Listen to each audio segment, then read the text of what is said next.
Hey, hey, hey.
breaking news from NBC4. On this Wednesday, Governor Mike DeWine and ODH providing an update on coronavirus in Ohio from the Statehouse. Let's listen in. Some of those numbers are down.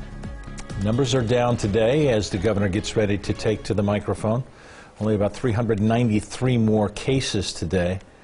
And as we look at about 53 more deaths in the state of Ohio as the governor gets ready to take the stage. First of all, I want to say happy birthday to our grandson, Grady. Happy birthday, Grady. Grady's been born into a kind of divided family.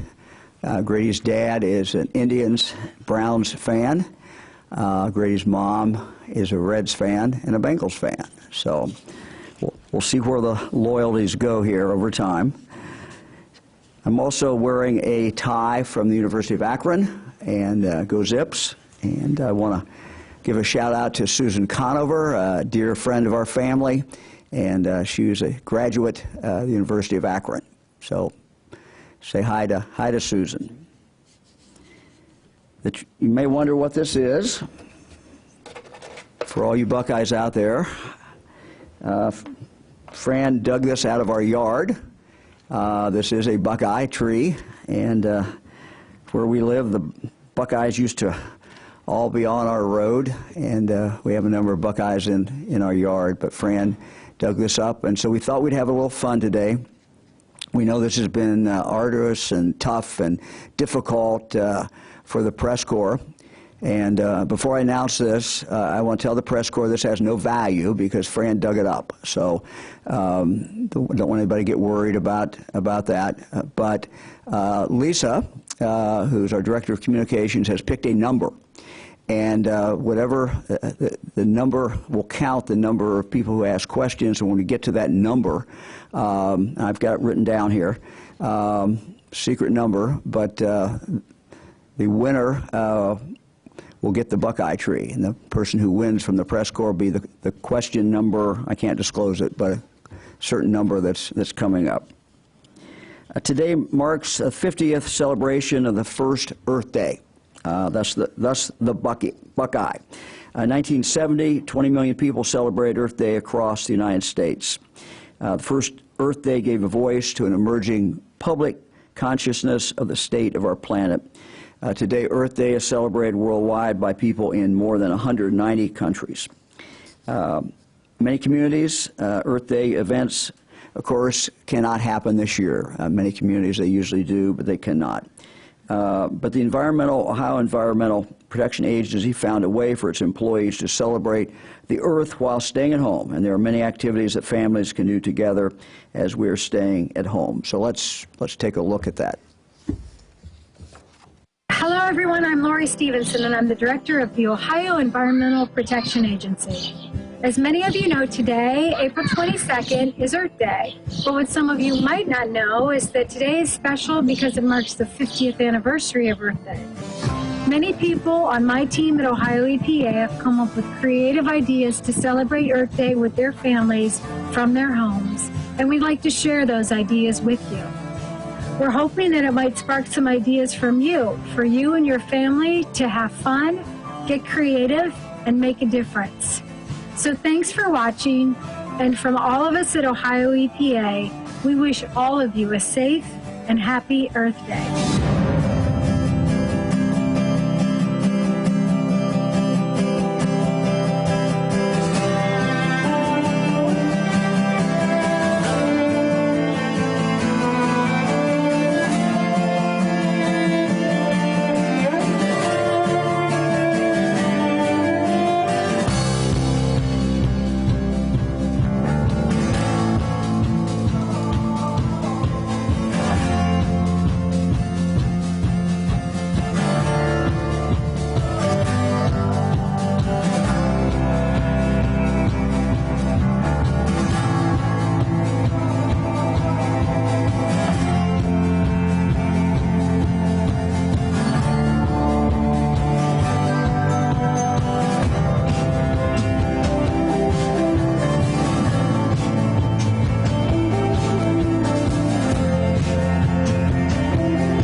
Director Mary Mertz and the Ohio Department of Natural Resources has some great news to share today on the 50th anniversary of Earth Day as well.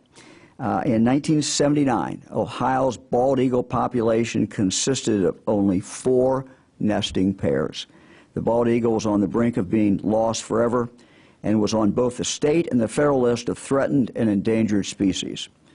But thanks to an intensive bald eagle conservation program that included habitat acquisition and protection, partnerships with Ohio's great zoos and wildlife rehabilitation facilities, increased public awareness, and the national removal of DDT as an insecticide, Ohio's bald eagle population has rather dramatically increased. In fact, the bald eagle was removed from the federal list of threatened and endangered species in 2007 and from Ohio's list in 2012. For the last 2 months, the Ohio Division of Wildlife has attempted to locate every bald eagle nest in Ohio. They did this based on nearly 2,500 nest reports submitted by Ohioans. Wildlife staff then followed up and verified each nest location. Today, we are thrilled to announce that they have confirmed 707 bald eagle nests in 85 of our 88 counties. This is truly a great Ohio success story.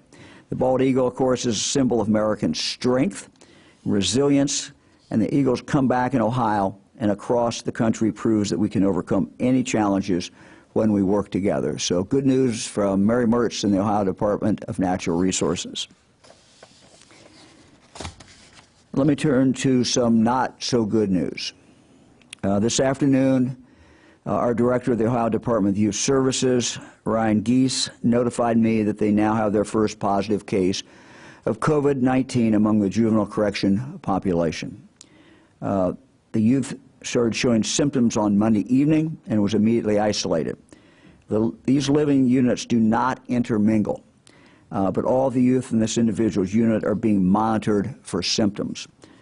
Contact tracing, state-of-the-art contact tracing with the Ohio Department of Health and the Cuyahoga County Health Department has also already started. Activity at our juvenile corrections location has been limited for some time, and unnecessary individuals are prohibited from entering the facilities. Both youth and staff have also been provided with face masks and are required to wear them.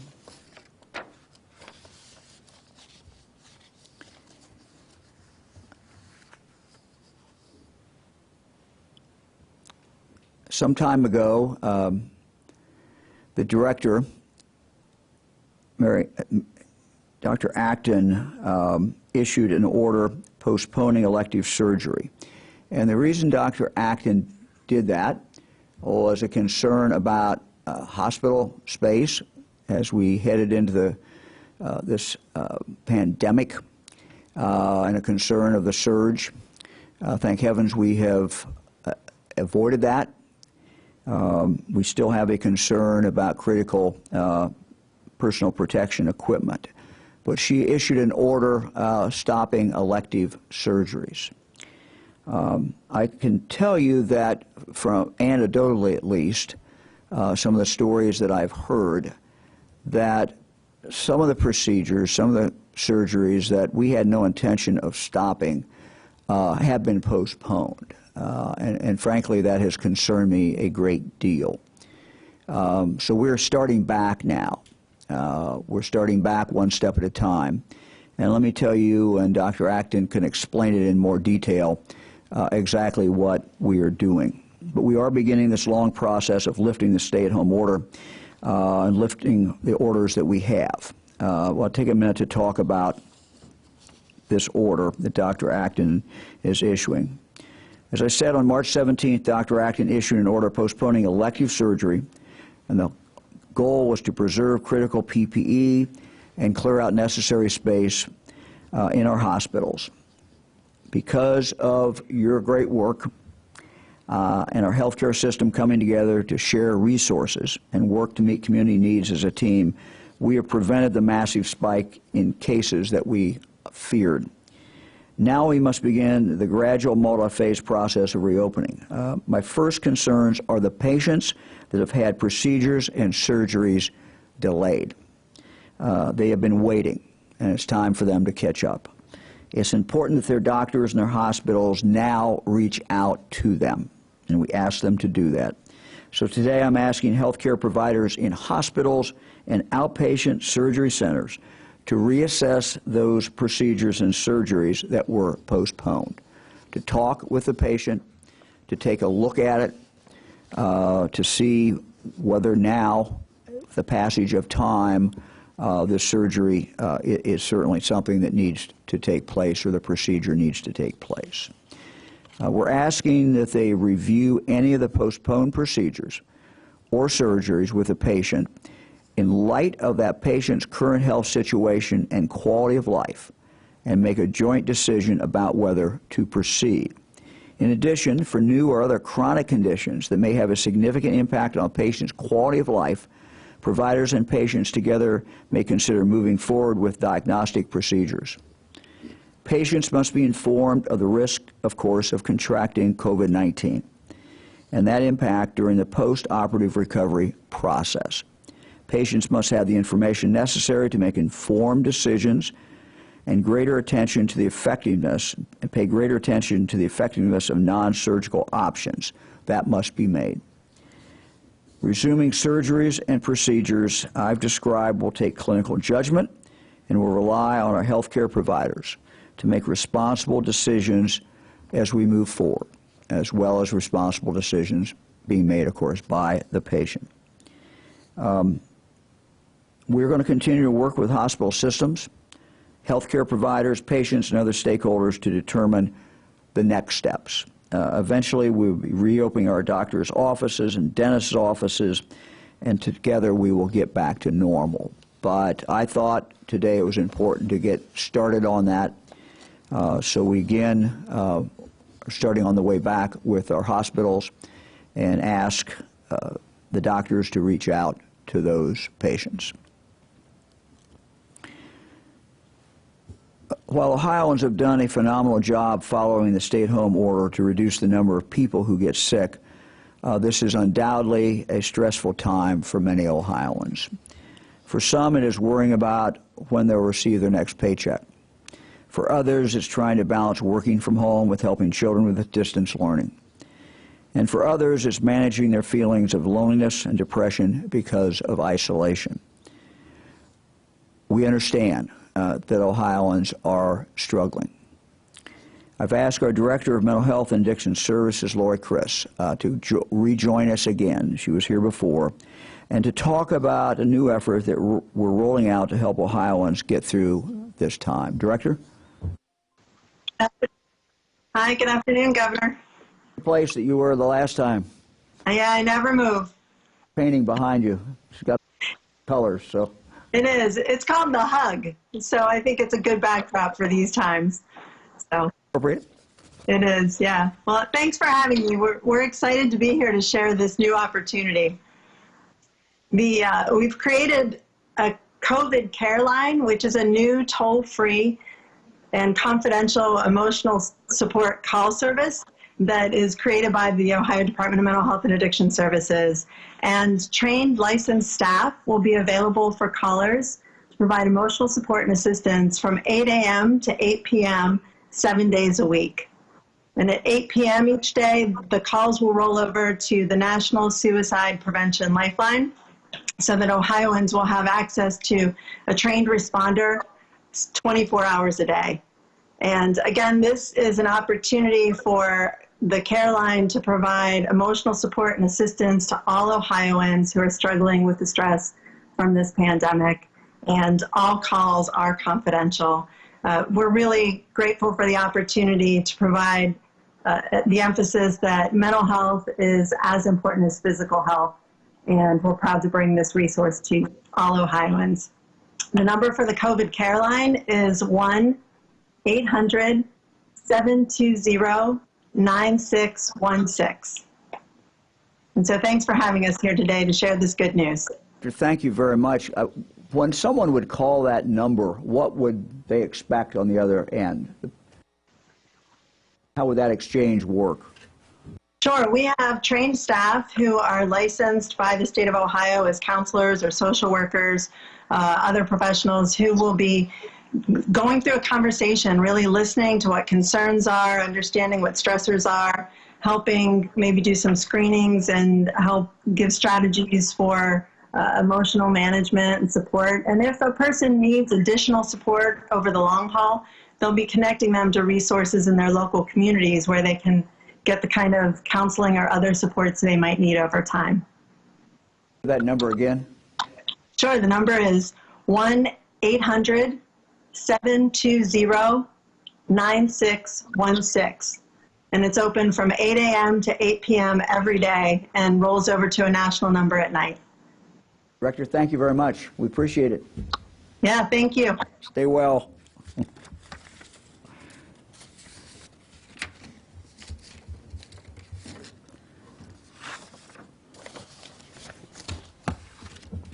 Lieutenant Governor Houston. Great.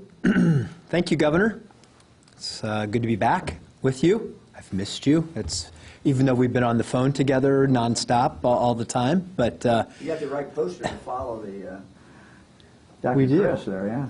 Mental health. mental health. I know that a lot of us have probably had our moments during this difficult time, you know, I guess I'll start there because reflecting back to how this all started, you know, it caught us. I think it caught most everybody by surprise. They didn't realize when they heard coronavirus maybe appearing in Wuhan or other places, what it would mean to them. Eventually, when it became a health crisis here in America.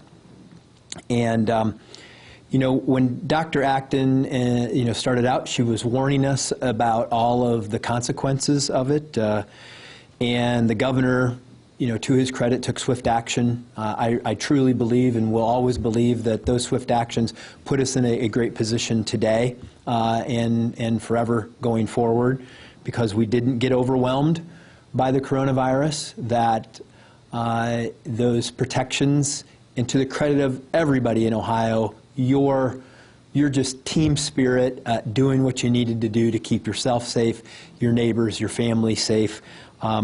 You know, those policies and practices squashed the curve. And but we know it's not going away. You've heard all of these things before. It's going to be with us for a long time, throughout 2020. And Dr. Acton has been very articulate at expressing the fears surrounding that.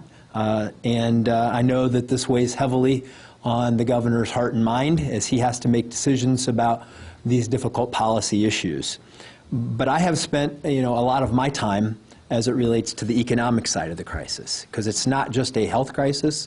Over time, it has become more and more of an economic crisis.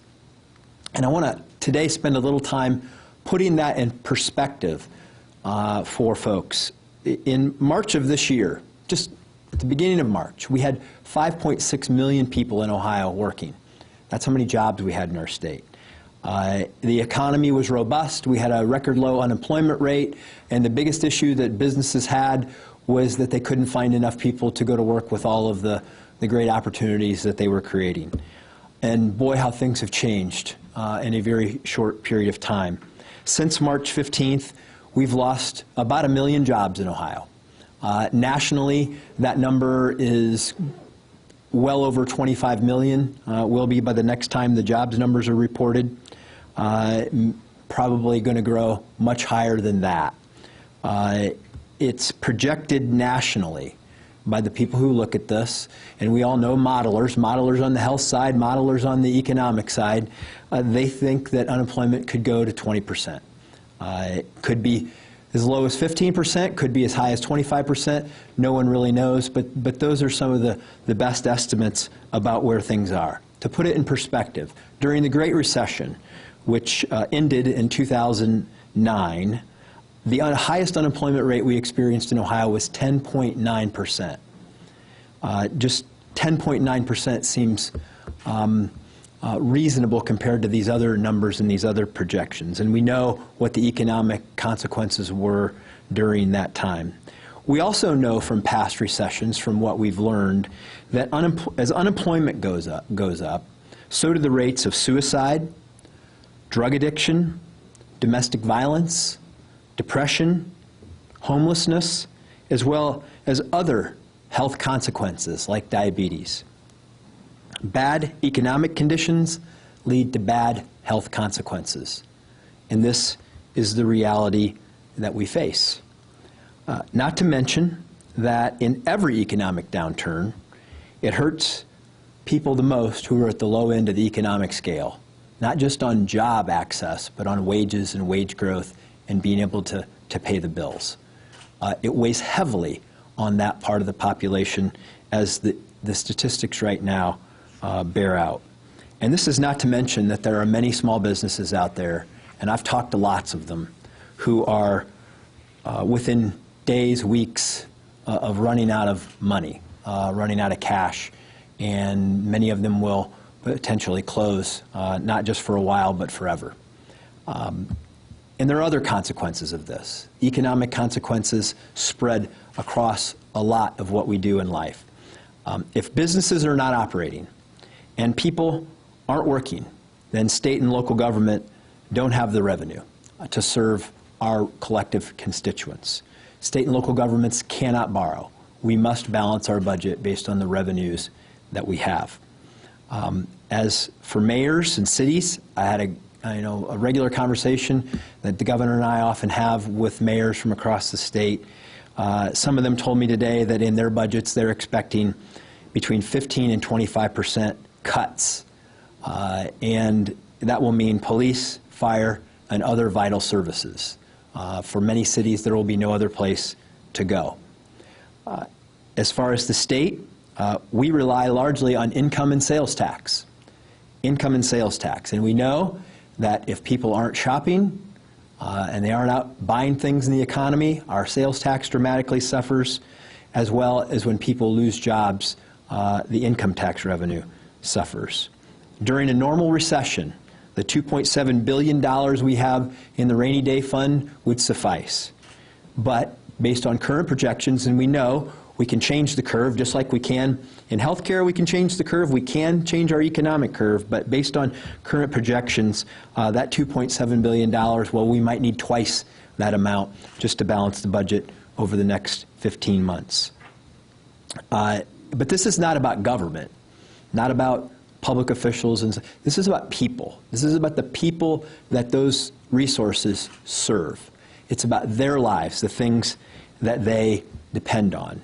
And we know that most of state government, well, most of state government funds things like education, our K through 12 schools, and our system of higher education, whether that's community colleges or our four-year schools, scholarships and things like that for young people. We also know it funds health and health care, from Medicaid to the many other services that Dr. Acton's health department and people are provided, as well as public safety. The effect of this, these consequences, will weigh heavily on children, particularly at-risk children. It will affect the cost of college and our ability to protect our neighborhoods. So economic consequences are not just about businesses. They're about the people that rely on these services. The reopening strategy is, as I just mentioned, not just about those businesses. It's about the economic engine that our social safety net depends on. And so we're going to fight back in many ways. Governor's going to talk to you about ways that he's been working on to fight back, and Dr. Acton's going to talk about things that she's going to fight back, she's working to fight back on. And in the coming days, we're going to talk about some of the things that we can do to fight back as far as best practices that employers have executed successfully around the world and in Ohio, because we know that many businesses have not shut down during this time frame. Many of them have been operating, and they've found strategies to operate safely. Now we know when we talk about the reopening and rollback of certain restrictions, that I'll reiterate this again because it's important, because I know how important this is for people to understand. That doesn't make the coronavirus any less dangerous, not at all. Particularly if you're over 65 and you have health issues, You're going to have to remain ever vigilant, and we're all going to have to remain vigilant to make sure that we're protecting each other. But others will be able to rejoin the economy and fire up the economic engine that will help us get through this. This is a fight. We use these terms: fight, battle, war. But you will be armed in this battle with masks and sanitizer and soap and disinfectants and 6 feet of safety and the various strategies that we know work at protecting people in workplace settings. And we all need to lead by example. We need to lead by example by demonstrating in our workplaces that we can do these things the right way. The road to recovery will certainly be long and gradual, but with the right precautions, businesses can create a safe environment for their employees and customers. And reiterating again, coronavirus is going to be part of our lives for a while. We just need to learn to live safely with it in our lives, protecting people's lives and livelihoods. Governor? Dr. Acton? Thank you. Hi, thank you, Lieutenant Governor, as well. Good afternoon, everyone. I think we'll start with the numbers for today. So at this point, we do have 14,117 cases recorded in Ohio. That is 87 of our 88 counties. 54 of our counties have had at least one death, and we are now reporting 610 deaths in the state of Ohio. Other than that, on our next slide, we see that our numbers stay roughly the same, although we're seeing, and I've seen this for 2 days in a row, a slight skew toward the male in cases, which will be an interesting thing to follow.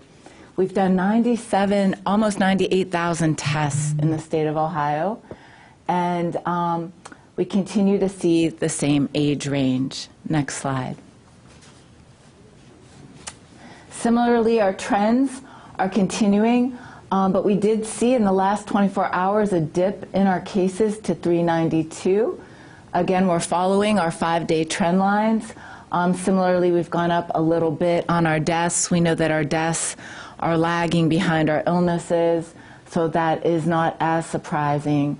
We're also seeing an increase in our ICU admissions. Next slide. So this is something that I just wanted to explain in more depth. We're really excited yesterday to announce the governor has asked and paired with, and I have to say personally, it's an honor to have been on the phone with 3 governors at once, Governor Celeste and Governor Taft, and of course, Governor DeWine. But we've really put together a team of people, the way the governor said, and Lieutenant Governor, that we're not sitting back idly. We really are trying to make, and have been making all along, the most aggressive moves we can in dealing with this global pandemic. And so one of the things we're doing is trying, first of all, to maximize who we test so we can make the most of the testing we have. And then a team is endlessly working 24/7 to try to find the ability to scale up our testing. We all know by now how absolutely important testing is as we try to move forward, our ability to put out those hot spots as they have, to identify people, and more so people with mild forms of illness. If you think about it, if we can find people when they're mildly ill, right now we're seeing people mostly by the time they need hospitalization. If we can catch you earlier when you're mildly ill and follow you and the people that you have been in contact with more carefully, more accurately, not only will we decrease the spread of the virus, but we'll also be watching you and checking in with you and seeing if you're taking any turns for the worse. Our biggest thought is how can we prevent people from taking that usually week 2 turn for the worse.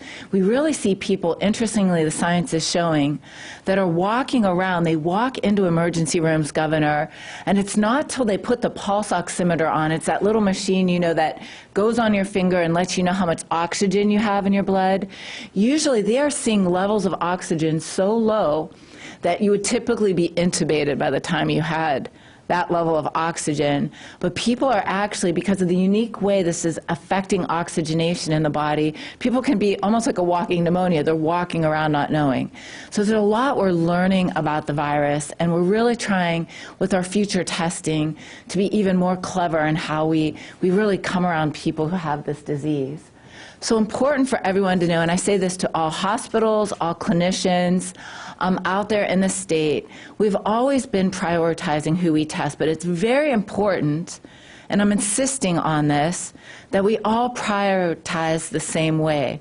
We have a limited amount of testing, and we always want to do by these tiers, and these tiers are going out, once again, to all providers. We've made some adjustments because we think we have enough testing to expand slightly who is in the groups. So priority 1 is always people who have symptoms and who are either hospitalized or healthcare workers. Priority 2 has been individuals with symptoms who are living in long-term care congregate settings. These also include any of our congregate settings, whether they be prisoners. You mentioned we do have a first case in a juvenile prison. We are looking around at psychiatric hospitals, assisted living, any place that people are living together. And our first responders and our critical infrastructure workers are also in this tier 2. People who are 65 and older because they're very high risk, and all of those with underlying complicated medical conditions. We have a 2A priority, and these are for individuals and staff who are without symptoms but are being exposed in a high-risk situation. So this included some of our, in the prisons when we extended our testing, we saw that people were asymptomatic. So we're being able to further out those groups, and we'll be doing the same thing in nursing homes. And then priority 3 is other individuals with symptoms who are more mild, but are in areas, in communities in which we see one of these hot spots. So little by little, we're trying to get out farther and farther with our nets of testing. So again, I really appreciate our hospitals. They have taken on being not only about what is in their walls, but their extramural. They are taking on their communities as their hospital, and they're working in partnership with all their community organizations and with their local health departments. Right now, as we speak, we're using our zone plus region approach. We have one case, and in that case, an outstanding local public health department is doing all the epidemiologic disease detective investigation. Our hospitals are working close in hand. Our testing is working. We're making sure the right PPE is there, making sure all the best practices are done. And as we little by little turn that dial and open up some of the things that we can do, whether we see an outbreak in a business or in a community, ultimately someday in a school, we will use those same principles to surround that. Similarly, our contact tracing, our talks, we had a wonderful talk with Partners in Health yesterday, Governor. We're very excited about the workforce we're going to be building of both traditional public health epidemiologists, but also community health workers who we have used in other contexts, people from the community who can reach into the community and help us all through this difficult time. As the governor said, we have also are making a change in an order on how our hospitals are working. This is not an extensive change in order. We are still very much in the process of working with the hospitals and with all sorts of private providers out in the community. So that work is still ongoing. Similarly to business, we're looking at what are the lowest risk healthcare things we can be doing to the highest risk. And we'll be doing that in every industry as we gradually return and try to learn to live with the virus. But one of the things we've noticed, and it's very disturbing to me as a physician, it's very disturbing to the governor, to learn about situations in which, you know, there are people who have had some symptoms that I do not think are non-essential. It's really important that our clinicians reevaluate that, and to that extent, I'm putting some clarifications into an order. There are some people, we call this foregone care. There were people who are first in line to have some diagnostic procedures and some procedures that are really needed. It's been a while now, over a month, that we have postponed certain procedures for very vulnerable and complex situations, so we'll be addressing that in the order. But we have a lot more work we're doing in partnership with providers all over and with hospitals on how we'll be eventually doing more and more. But as a very slight tweak to the order we have done, we will be clarifying that order. It's really, really important. And if you're at home and if you're having a change in your clinical condition, please reach out to your doctor. And doctors, if you have questions about that guidance, please do reach out. You know, coronavirus.ohio.gov. We still have our hotline, always behind us on the screen. And I want you to use that and ask the questions you need to ask. I don't want anyone out there should not be suffering or having a worsening condition and not have that condition reevaluated. I really want to do a shout out to our federally qualified health centers. There are a number of free clinics in addition. People are really stepping up. If you are not finding care and you're out there, go to your emergency room if you have no other provider. Really, nobody should be left suffering. And I have just found a few stories I've heard of people being denied care, just unacceptable. So please, that is what my new order is about. Two other things to quickly show, Governor. I do believe we have a video to show. So we can go ahead. Eric? This was, to preamble it, Eric, I'll just say, this is a video that was made by our team at ODH and the governor's team to show, again, as we move forward, I've heard people talk about stay at home, and we're saying still safer at home. You know, as we move into the world, home is still our place. We'll start again, I'm so sorry. And I really want you to know that this video has gone viral all over the world.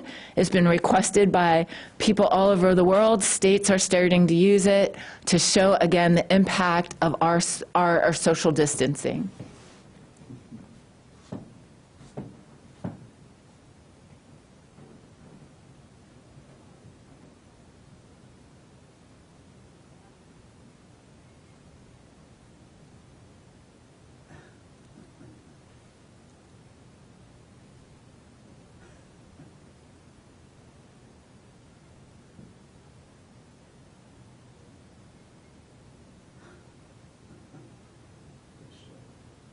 How many fingers were snapped in the filming? I know. There's been some fun articles. I don't know if you could hear the volume at home. If you couldn't, I couldn't hear it here. So you can go to our website to see it. It took me 2 times seeing it to fully experience the effect of it. But it's clever. It was done by a company in the Dayton region, so it's a local Ohio group. And you know, it's an exceptional, talented thing, and we're going to be doing more of these because we know we really need to get the word out, and we're working with fellow states. One last thing. I don't know, Eric, if you can pan in, but I've had the blessing during this time to receive a lot of artwork. This here is from Seth and Dahlia, Mommy and Daddy as well. This was one of my favorites I just received. Eric, I don't know if you could see it. I'm getting a lot of like cartoon coronaviruses with little anti-signs. So to this extent, our emergency operating system, a center lives in a place without a lot of windows and light. We've been working for a couple months straight. So on our website, for you at home and for all the young people at home, we have a way you can send us your artwork. You can mail it to us or you can email it to us. And I'll take adult artwork as well. We have some pretty boring walls at the Ohio Department of Health, and we've been wanting to display people's artwork. So I see there's so much going on during this time. Art is really a tremendous way to express and say more than we can often say in words. And whether it's how our kids are experiencing the situation or how you are experiencing it, we'd love to receive that. Coronavirus.ohio.gov. We'd love to see what you're creating. Thank you. First question. Thank you, Governor. Jim Oddie from WHIO TV. Doctor, or the Governor, I want to be clear about timing. Those procedures that were almost being done when the order came down and we had to put this all on hold, can those people now get back with their provider and start to schedule those? When might those actually happen? When can we begin? I would suggest they do that. And we're going to have, Jim, a more expansive order coming up in the next several weeks. But we felt really that we should get this out right away. And again, as Dr. Acton said, both she and I have heard stories that are a little frightening about people that, you know, needed to have something done, diagnostic analysis, and it was postponed, and that was really not the intent of the order. So we thought that this was one way to go back and have the physicians take a look, have the patients take a look. You know, you might have had someone who had supposed to have hip surgery, maybe it got postponed, but now the pain is significant, it's affecting the quality of life. We certainly do not want to delay that person's surgery in any way. So I know these are individual judgments that are made by the doctors, but we kind of wanted to give a little push and kind of open this thing up and encourage people to take a look at that, and for the patients to get back with their doctors.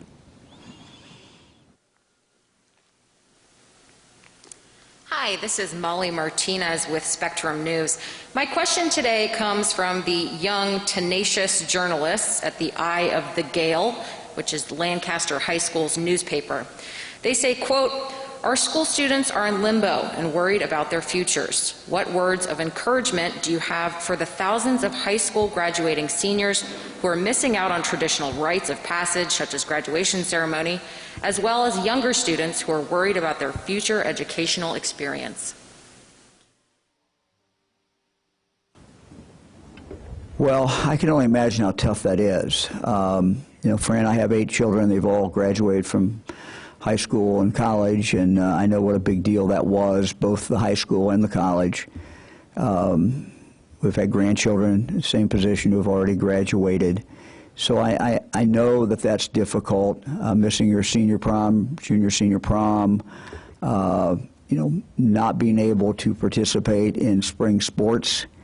You know, all these things are just very, very difficult, and I'm so very, very sorry that they're having to miss these things. I know that they're also looking towards their future and what they might be doing. Those who are looking to college, I'm sure, are, you know, wondering what college will look like in late August or whenever they're set to go. And that's something that, you know, we don't really know yet. We don't know exactly where we will be at that time. So it is, for our young people, particularly those who are now seniors in high school, certainly a time of uncertainty. And I just, you know, I want to thank them for doing what they are doing, not doing what they're not doing, because it makes a difference. You know, they are protecting other people's lives, and that's very, very, very important. But it's tough.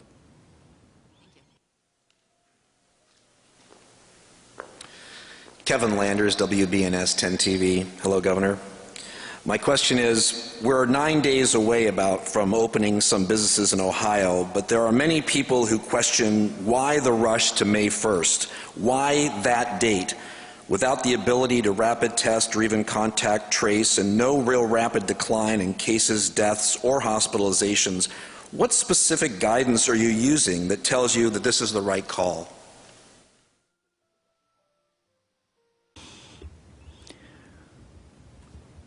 Well, we're trying to get the best evidence, just like we made the original health decisions from the best evidence that we could find, and Ohioans really came through and flattened that curve and did the job. The job's not over, but as the Lieutenant Governor indicated, and I think he went into pretty good detail, there's a great price to be paid, and that is not only an economic price, but there's a health price that Ohioans are paying and will pay for this drastic reduction, shutdown of the economy. So we weigh those things out and try to make the decision that's in the best interest of Ohio and the people of the state of Ohio. And I've said all along that this is going to be an Ohio decision made by Ohioans, for Ohioans, with Ohioans. I consulted and continued to consult. I actually continued at a call yesterday morning early with a number of doctors and health experts. But just as we've consulted throughout this with the health experts, we also put it together a group of businessmen and women, some bigger companies, but frankly some companies that you probably never heard of, the CEOs of those companies as well, and tried to come up with the best practices that when we start back, that we can do it in a safe way. And we will have more this week about how that's going to work. But it's imperative that as we start back, we do it carefully. It's also imperative that we do it in the best way possible from a medical point of view and from the point of view of trying to protect the employees and trying to protect any customers who might come into a retail business. So it is a balance. It is trying to strike that balance where we keep the number of coronavirus incidents, a number of people who get it down, where we try to protect, people who are older, people who might be more vulnerable, but also have very, very strict and understandable guidelines for businesses that do, in fact, want to open. We, as Dr. Acton indicated and I indicated yesterday, one of the things that we know we must get moving at a much higher rate is testing. And I don't have any announcement today, but I will share with you that I asked, as you know, I asked Governor Celeste, former Governor Taft, to head up a group to really focus on testing. They were on calls late last night with our team and with others this morning. I had a very significant call this morning. We're going to have something to announce about that. So we have some good news.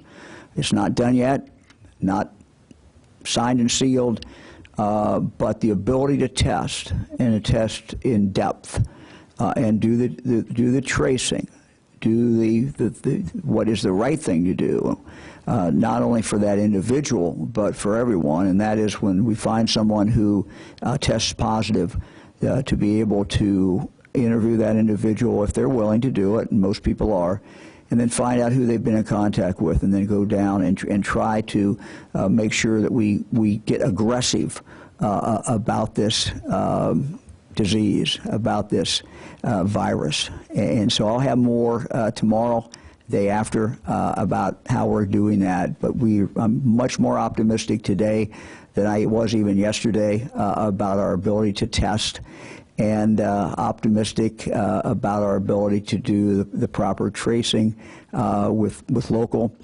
people, with health workers who will be paid to do this, and who will be doing work that is vitally important to keep us all safe. So I'm optimistic. We'll have more tomorrow. Hello, this is a question for the Lieutenant Governor. This is Ben Garbrick with ABC 6 and Fox 28. Lieutenant Governor, you mentioned the strain this pandemic is putting on state and local budgets. Can you give us a sense for, as the state is trying to prepare for those budget shortfalls, what is on the table? What may be off the table? What sort of things might people have to live without as we try to pay our way out of this debt? Well, I don't want to get any specifics, in terms of that. That's the governor's decision. I just try to help bring the information to bear. What I'm sharing with you are the facts that we know. We know that the economic consequences will have real-world consequences for government and the people we serve. And that's the balance that we have to contemplate as we're going through this. That's going to have an impact on local government. It's going to have an impact on state government, and we're just really trying to frame that to prepare people for what the reality of all this is, and to help understand that there are health consequences on both sides of these decisions, and that the economy, if we're going to continue to provide a vibrant world for people to get educated and to get the best health care in the world and all of those kinds of things. It takes an economic engine to do that, and we have to do the best we can to accomplish both. But as far as specifics, the governor has already ordered 20%, cuts, and we don't have anything else unless the governor wants to add something else to that.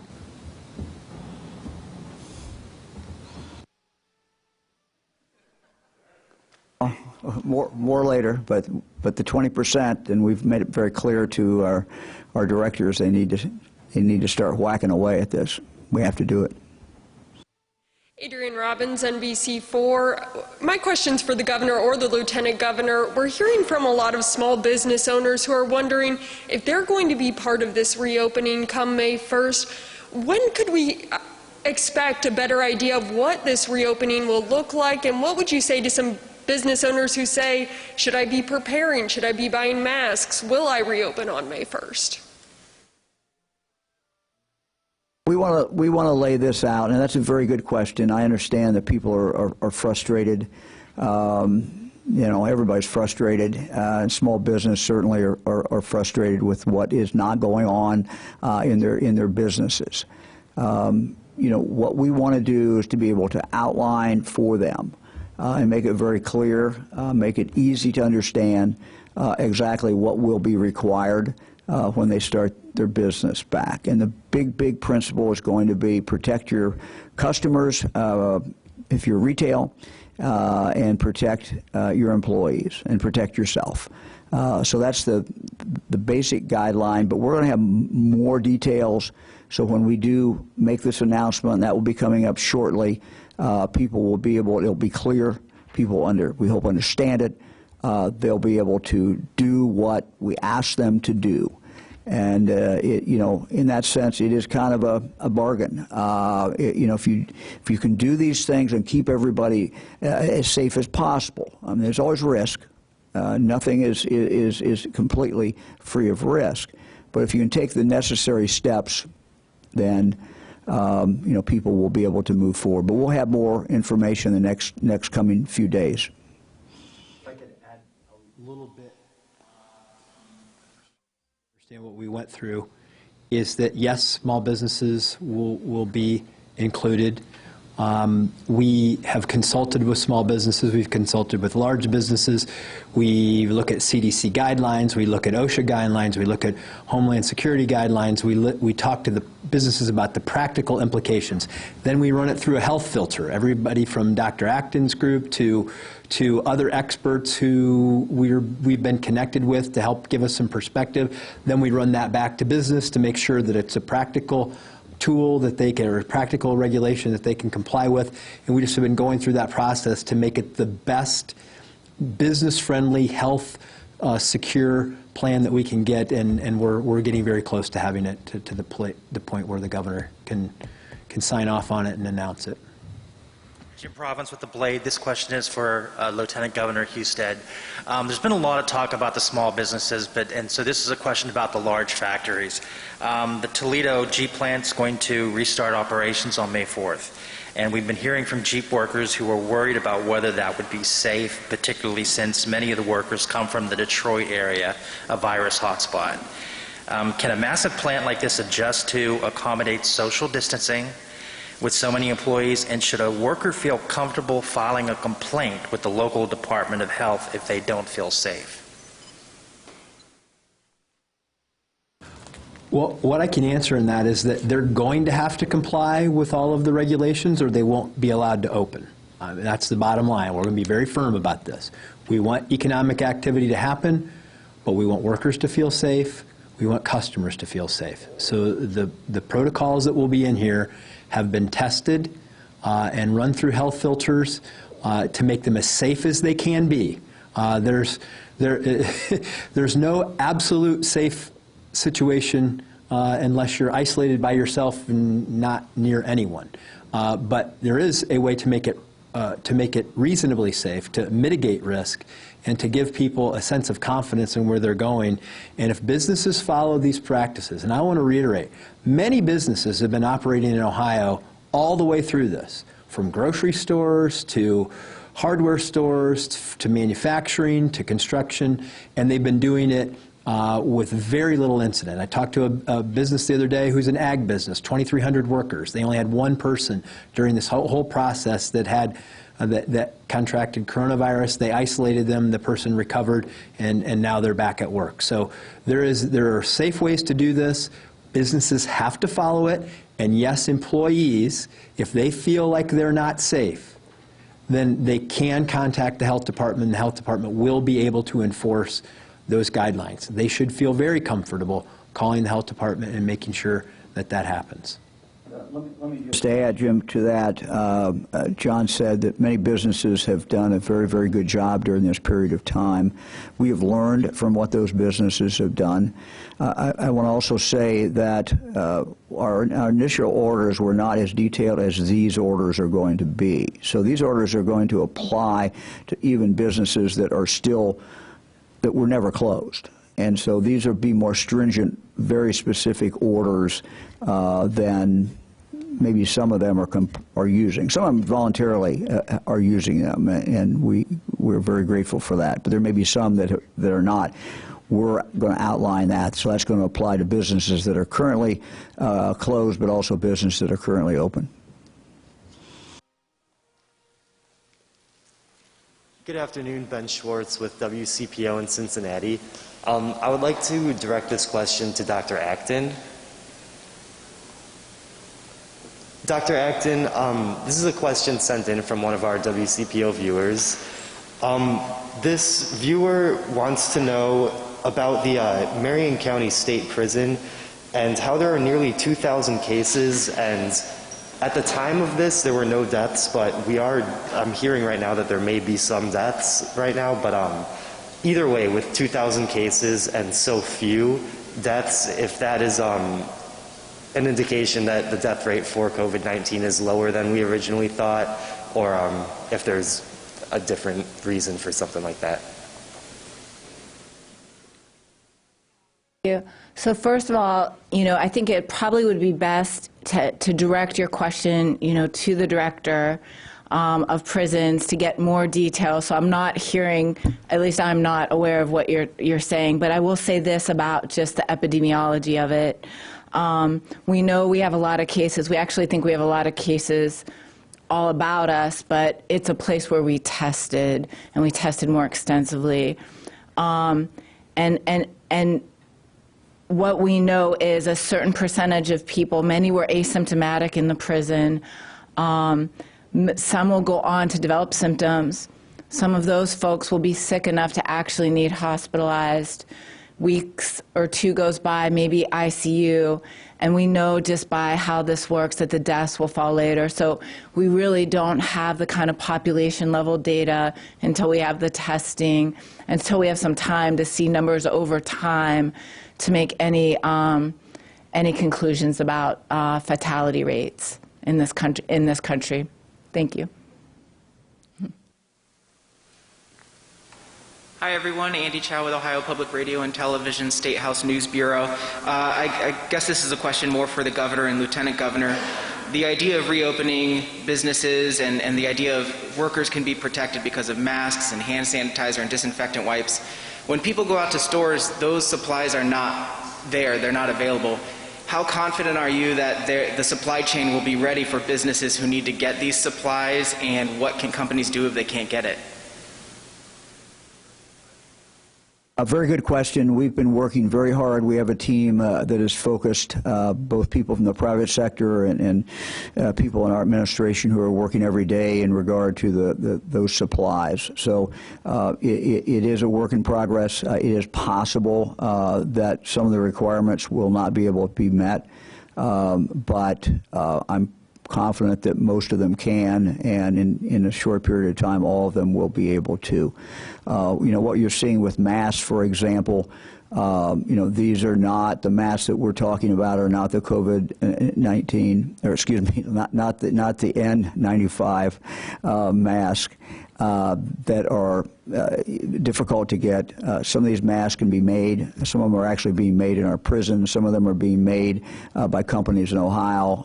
Some of them being made by just private citizens. So we think that once everybody sees the requirement, the market will basically take care of this. But it's possible that when the day it starts, some of this they may not be able to get. But we're optimistic about it.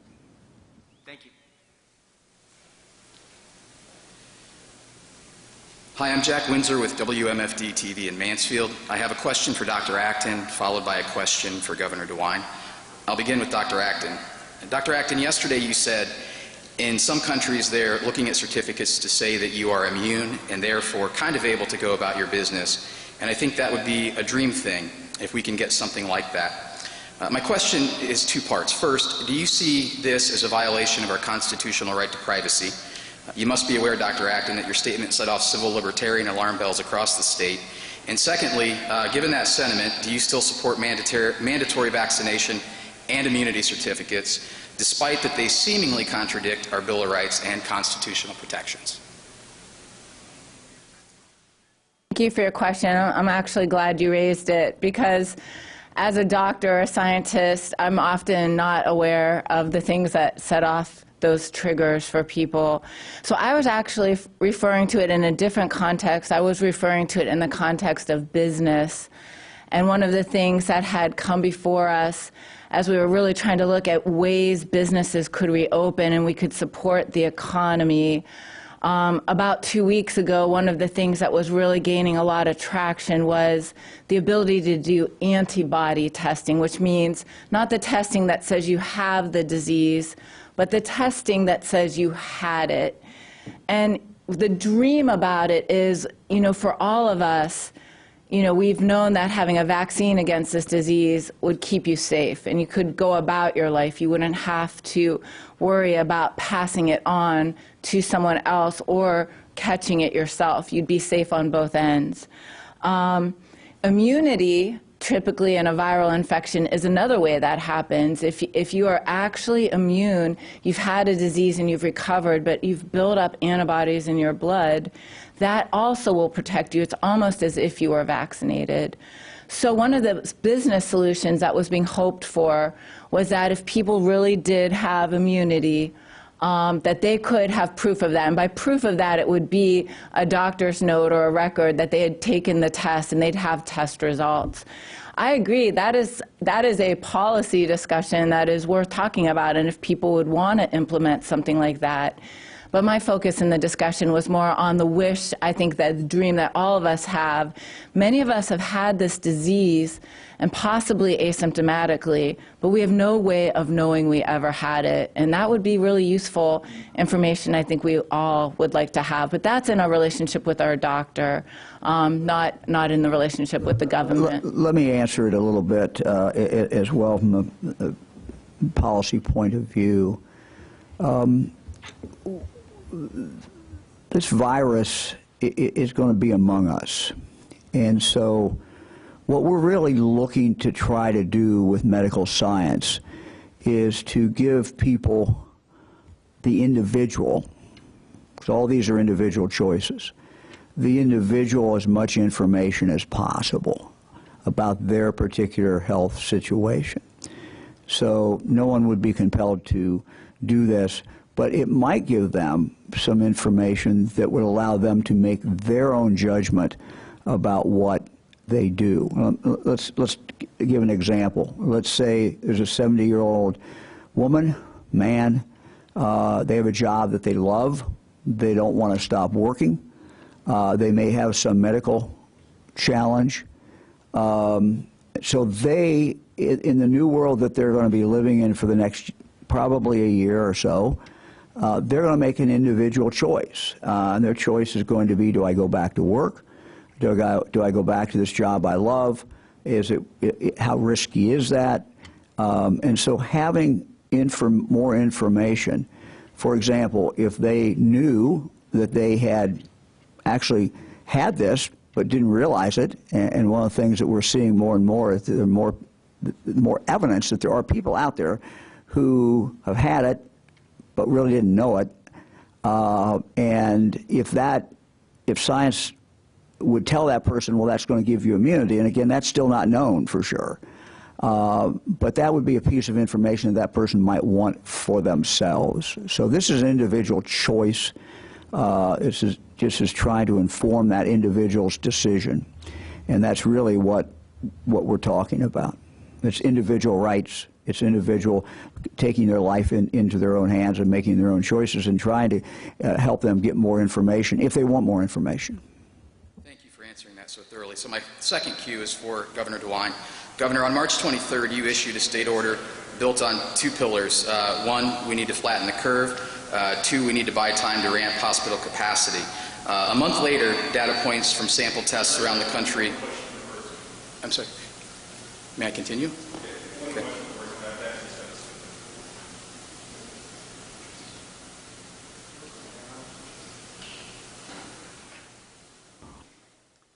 Hi, it's Andrew Welsh-Huggins with the Associated Press. This is a question for Dr. Acton.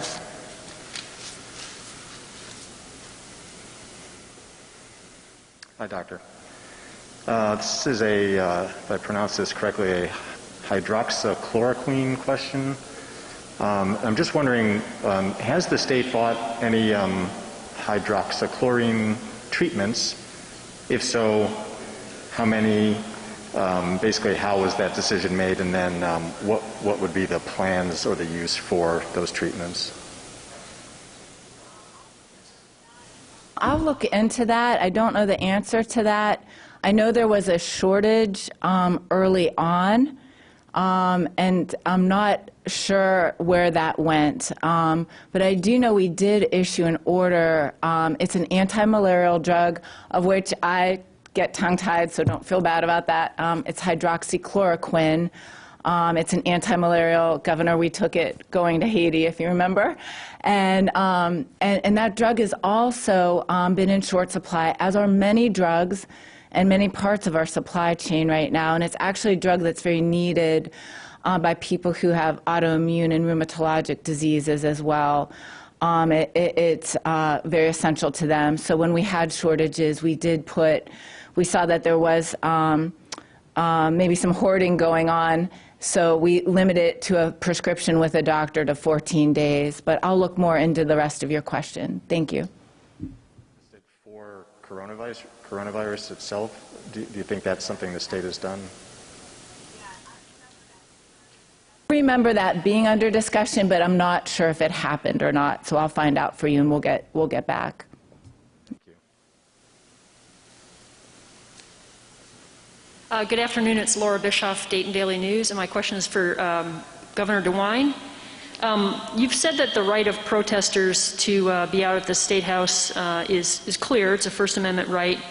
But what do you have to say to their message that the threat of the coronavirus isn't real? And also, what do you have to say to some of the folks who were circling the Statehouse with an anti-Semitic sign on Saturday? Well, I saw the anti-Semitic sign. I didn't see it in person, but I saw it somewhere on the internet. Everything's on the internet. It was disgusting. It was vile, and it should have no place in this discussion or any other public discussion. So I thought that was very sad.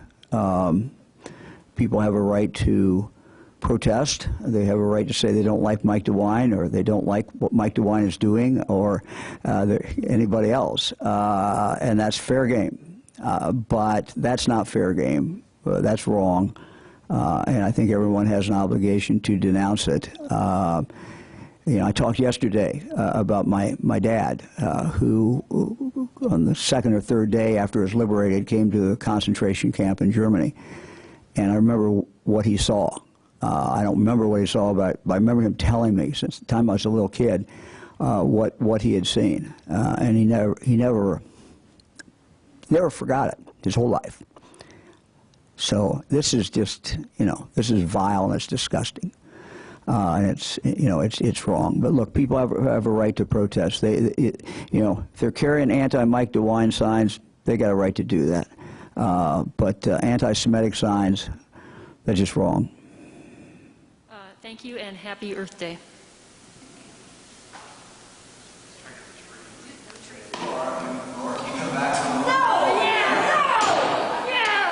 On my count, you are number 11. And this is number 11 is the number picked by Lisa. And so you get Fran's Buckeye. And Laura is holding her hands up. Is that a OHIO you're doing there? Wearing as a proud graduate of the University of Michigan. The colors, I did. Well, it's appropriate. It's appropriate that you would maybe have this in your backyard or front yard. So we will make sure you get this. Go Buckeyes. All right, thank you.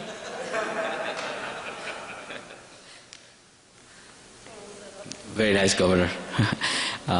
Louis Gill with Ohio Latino TV. Thank you very much for the great job. I don't know stuff. This is a question follow-up by Jim from Toledo Blade. As we enter the new phase of companies start open up and calling employees to come back to work, and employees have to make a determination whether it's safe or not, how about if the determination is, I don't feel safe, and they start losing their benefits, health insurance, life insurance, and so on that they might need during this crisis. And for example, some of them might be getting the COBRA options. So what are their options at that point?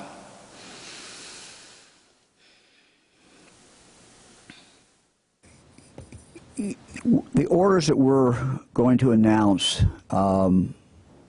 will establish what the best evidence shows is what can be done, the best practices to keep a place safe. Vast majority of employers want to take care of their workers. They want to make sure that they have a safe place to work. If a worker feels it is not a safe place, and it's not complying, for example, with our orders, they have every right to contact and should contact the local health department. Again, most employers want to make sure that they're following the orders, and companies that I have talked to have said, look, just outline what they are, tell us what they are, and we certainly will follow them. But I suppose there's always an outlier who does not follow what the best practices are, and they have every right to complain about that, to go to the health department and have the health department come out and check to see whether or not that company is in fact following those orders. John, do you have anything to add on that? Thanks, Governor. I would just say this. When we were designing these, we took the best advice we could, but I will tell you this. I would feel comfortable working in any of the conditions that are being discussed, and I would feel comfortable telling somebody I loved to do that. With the exception is if you were over the age of 65 and you had a health condition or you had some reason that you shouldn't be there, then those people should take extra caution, and I would suggest that maybe that not be appropriate for them. But for everybody else, I would encourage my own family members to go to work under these conditions that we're going to outline. Through that process, should they be losing their benefits? Look, an employer can only provide benefits if they actually are generating the revenue that they need to keep the doors open. So it's that circumstance that we are trying to get the economy moving so that people can have jobs and can have benefits because we know how important those things are for their lives. This is Jackie Borchert from the Cincinnati Enquirer. My question is for Lieutenant Governor Hugh. We've heard a lot about people who can't get through to the unemployment insurance system. I've actually heard from quite a few who have gotten through, and they are waiting for their claims to be approved, sometimes 3, 4, 5 weeks. I'm wondering what is taking so long to approve these, and why doesn't Ohio automatically approve the first claim like they do in Kentucky? Well, we have Director Kim Hall on the line to answer that. I want to make sure Kim heard the question, is about automatically approving the first claim like they do in Kentucky. And I'll let Kim answer that question, then I'll provide some other statistics that I know I have available. Kim? Thank you, Lieutenant Governor. We are aware that some states have those flexibilities built into their state law requirements. We are actively examining right now all of the different ways we can alleviate some of the restrictions around those claims in order to move them through more quickly. And so we're diligently focusing on that at this time.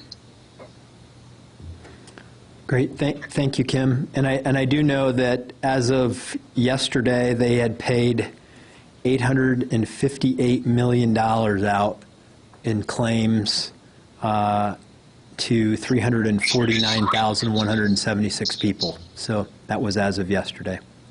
Thank you, Kim. On the end of that number?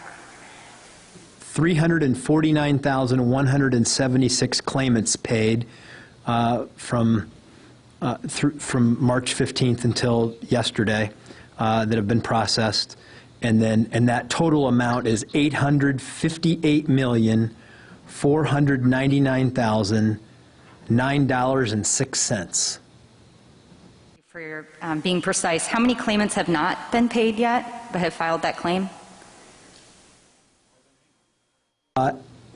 That's a number we're trying to track down, because you have the number of claims that are filed, the number of people that may be eligible, may not be eligible. I don't have that information at my disposal. Kim, do you have that?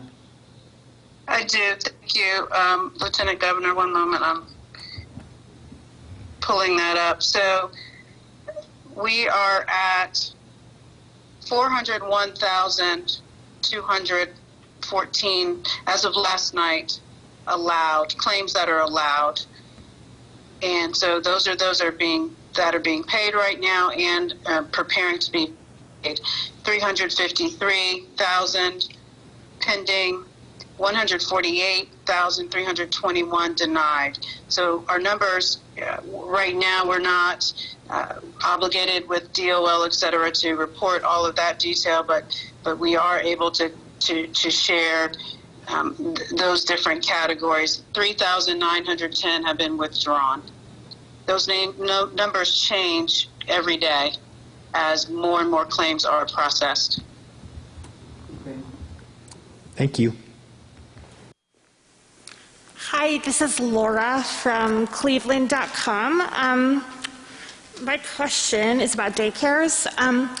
Working parents have shared the struggle of trying to work with supervising their kids' education and their workloads needed to stay employed, particularly parents of young children. They've said that daycare needs to be tied to any opening or they're going to suffer at work. What is the plan for daycares?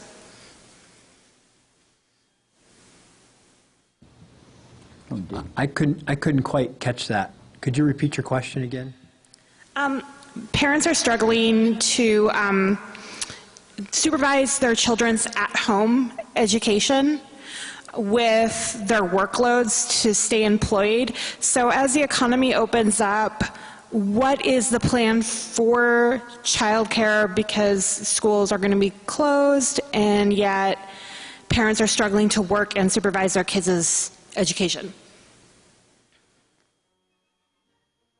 We're not ready to announce anything yet. I understand the imperative and I understand the impact this has on families. You know, the decision to close the schools and the decision to close daycares are very related, because in both cases you have young people who are gathered together.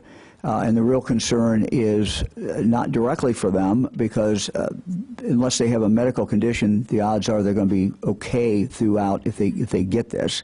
Not that we want anybody to get it, but the real concern is that they take that back to their families. And so that is true certainly in daycare just as much as it is in in grade school or high school. And you know, in daycare, it is difficult to get any kind of social distancing there. So that's the real challenge that we face as we head back.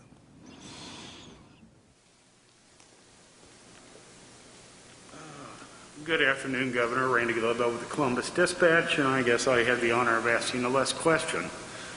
Governor, you seem to have built a case here of economic justification and health precaution information on the reopening, but what we're not hearing is the health justification. The White House guidelines call for 2 weeks of steadily declining numbers. Ohio's not there. How do you justify going forward? The thing that we've been missing, that we've been looking for, and I'm going to say more about this tomorrow, is the ability to seek out and be aggressive in regard to this virus. We have not had the testing. I've been candid about that. We've not had the amount of testing. I talked yesterday about a new relationship we have with Partners in Health, group that I have worked with in the past in regard to tracing. So the tracing and the testing, those pieces are starting to come together, and I'll have more to announce in regard to that tomorrow. In regard to the numbers, that we have hit a plateau. We would like to see them decline, but the plateau seems to be holding. So, well, again, we'll have more on that tomorrow. The nursing home database is back up today, nearly 800 cases. What do you hope that disclosure helps Ohioans with? I did not, I'm sorry, Randy, I didn't hear the first part about it. The nursing home case database is back online, shows nearly 800 cases among staff and residents. What do you hope that helps Ohioans achieve? Well, I think all information is important, and Ohioans need to weigh all of that information. We're trying to get every piece of information out that we can. So, let's talk. Let me good news close here. Another thing that Ohioans can do together on Earth Day is to keep our state beautiful by not littering.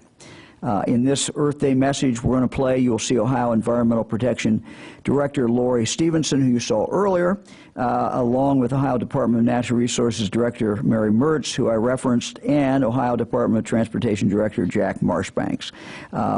We'll play the video.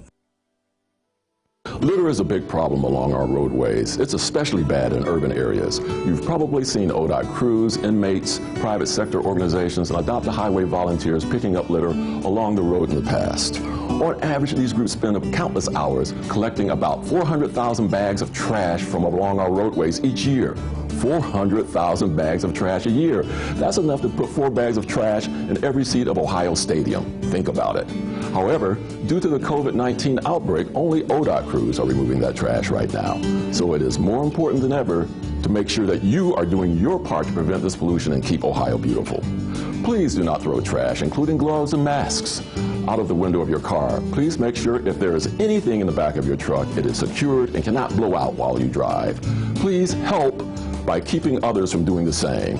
These are small things, but they can make a big difference. Let's work together to keep our state healthy and beautiful. Let's end this self-imposed blight. Ohioans can keep Ohio beautiful. At the Ohio Department of Natural Resources, we want to make sure that every time you visit one of Ohio's state parks, nature preserves, forests or wildlife areas, that trip is both safe and beautiful. But nothing ruins the exploration of Ohio's natural wonders more than coming across a landscape that's scattered with trash, or a scenic river where debris is flowing down the river or along the riverbanks, or even a beach covered with litter.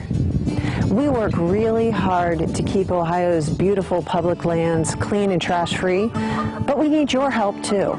So if you're planning a visit to one of those places, plan ahead. Bring your beverages in reusable containers, use other reusable products, and bring a trash bag. Clean up after yourselves and your pets.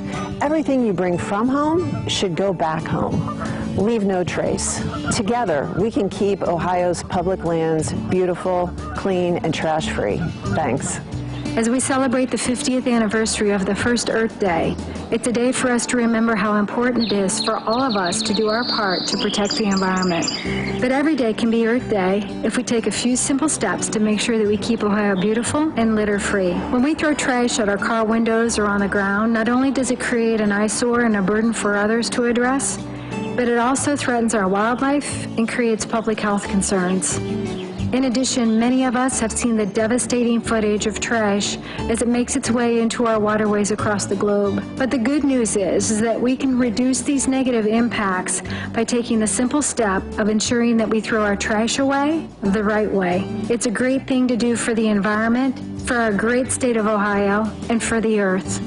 From all of us at Ohio EPA, the Ohio Department of Transportation, and Ohio Department of Natural Resources, thank you for doing your part every day to help keep our state litter-free and for making Ohio a better place for us all. Happy Earth Day, everybody. Happy birthday, Grady. We'll see you all tomorrow at 2 o'clock. Thank you very much. All right, Governor Mike DeWine and his team wrapping up their news conference on this Wednesday. Darlene Hill, Brad Johansson joining you live with some of the big points that come out of the news conference and the numbers today. But it was interesting that Lieutenant Governor John Hughes had pointed out that this is not just a health crisis. Over time, it has become an economic crisis. He's talking about that while we do take a look at the numbers right now. 14,117 cases here in the state of Ohio, 610 deaths, more than 2,800 people have spent time in the hospital, 880 in ICU admissions, and so far more than 97,000 people have been tested, and that, Brad, has been the key word today, test. Just short of 4,000 more tests from yesterday to today, which is way short of where they need to be, and the question is, when are we going to ramp up? It appears the governor says we're right on the edge of doing that, and maybe an announcement tomorrow. Big question that he was day. asked about that towards the end of the news conference, and talking about how do you feel comfortable in opening up the state when you have not met all of the CDC's guidelines. Adrienne Robbins has been there, as she has been every day with the governor. She joins us now with a debrief of what we heard today. Adrienne? Well, Brad and Darlene, a lot of people have had questions on how do we actually feel comfortable reopening Ohio when the coronavirus is still very much among us. But the governor has said over and over again, we need to balance the economic crisis we're seeing from the virus and the health crisis we're seeing from the virus. The state spent quite a bit of time talking at today's news conference about the health problems that can come from the economic crisis.